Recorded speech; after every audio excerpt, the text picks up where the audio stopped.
Groupe démocrate. Merci Madame la Présidente, Mesdames et Messieurs les ministres, mes chers collègues. Ma question s'adresse à Monsieur le ministre de l'Aménagement du Territoire et de la Décentralisation de France. Monsieur le ministre, hier, le 1er avril 2025, le RSA, allocation supportée financièrement par le Conseil départemental, a été revalorisé à la hauteur de 1,7%. Cette revalorisation s'inscrit dans une dynamique des dépenses sociales supportées par les conseils départementaux qui sont en première ligne pour financer et garantir la solidarité de nos territoires. 72 conseils départementaux annoncent ne pas vouloir reverser à la CAF cette revalorisation car ils estiment que cette hausse s'additionne à d'autres mesures impactant directement les finances départementales. En 3 ans de dépenses, les supplémentaires sont estimés à 3 milliards d'euros. Dans une situation budgétaire tendue que nous connaissons, tout le monde peut comprendre qu'il faille une responsabilité mutuelle face à des nécessaires économies sur les finances publiques. Les départements ont pris leur part avec le PLF 2025 à la hauteur de 900 millions d'euros. Vous comprendrez bien que cette revalorisation est mal acceptée quand on prend en compte d'autres décisions. Je pense au gel du reversement de la TVA, je pense à la progression des cotisations de la CNACL ou l'extension de la prime Ségur.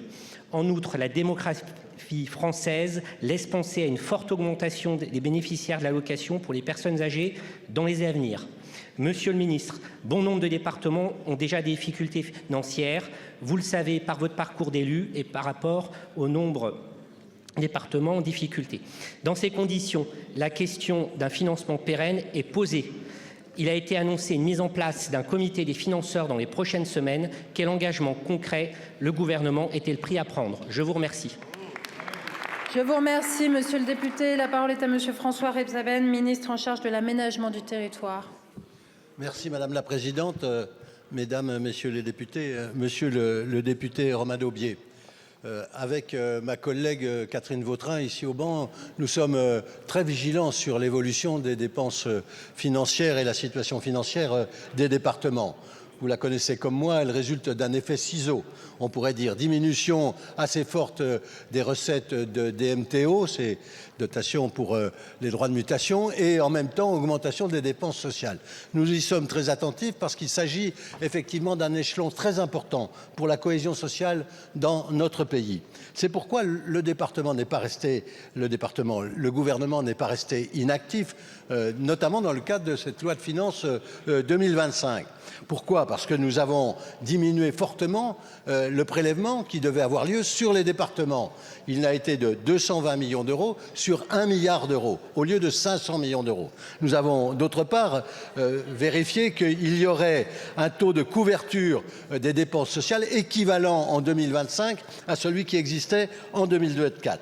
Sur la revalorisation du RSA dont vous avez évoqué la question, il s'agit de l'application de la loi, il ne s'agit pas d'une nouvelle décision, je voudrais le préciser très clairement. Et donc à cet égard, ce coût de 69 millions d'euros pour les départements, il est désormais possible d'y faire face par les départements par une augmentation possible que nous avons laissée à leurs mains des DMTO à hauteur de 0,5% pour les 3 prochaines années.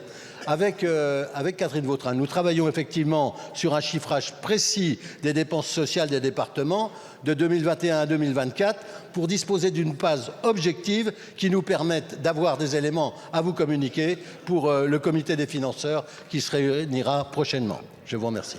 Merci beaucoup.